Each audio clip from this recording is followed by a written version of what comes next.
Welcome to Podge Australia. Today we are creating some giant Twix pods. If you don't know what pods are, then you're missing out. But having said that, these giant ones are so much tastier. These are pods. If you don't have them around, look for them. They come in lots of different flavors, but I'm going to be making the Twix flavor. So for this recipe, you only need 3 ingredients. You need some chocolate to melt, some ready-to-go caramel, unless you feel like making the caramel yourself, you can do that too. And you need some butternut snap cookies. You could also use some different cookies if you want a different flavour, but I really love the butternut snap cookies.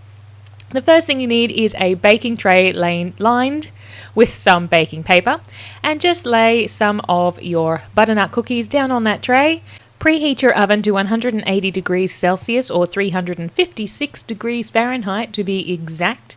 And then pop those butternut cookies into the oven for 2 to 3 minutes. Not long at all, you just want to soften them up. So pop those into the oven for 2 to 3 minutes. When they come out, they're going to be quite warm, but you need to move quickly while they're still soft. Get a small, now these are the mini cupcake patty pan, so your mini cupcakes pan is what you want, just using it to help you press down that biscuit. Now you need to be firm and yet soft to the touch, which is a bit of contradiction, I understand, but you need to hold the sides to make sure that you don't crack the biscuit.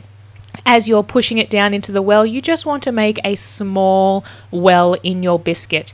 You'll see that in a minute when I pop one up as an example. Well, hopefully you can see. But you're just pushing it down just enough to make a bit of a dish out of your butternut snap cookie. I also saw some choc ripple cookies down at the shops, and I did contemplate getting those, but I went with the butternut snap.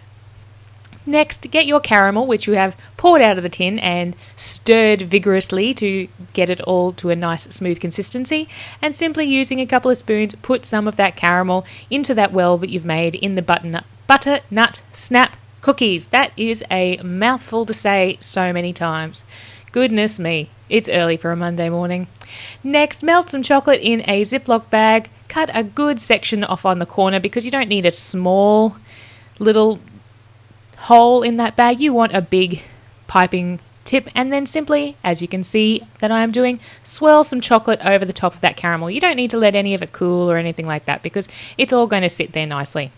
So just swirl some chocolate onto the top of those butternut snap cookies with the caramel in the middle, and there you have giant Twix pods. Now you could use something other than caramel on these and make some different flavors. I really love these. There is your normal size pod if you haven't seen them before, and there is our giant pod if my camera wants to focus. Oh, it focused, yay! So I know which one I would be picking if I had to choose from little or big, and I've got to say, even taste testing these, the bigger ones are just so much more. There's so much more flavour in them. There it is cut in the middle. You can see all that beautiful caramel. Be sure to hit the thumbs up if you enjoyed this giant Twix Pods tutorial. Subscribe to us here at Podge Australia, and we'll see you again real soon.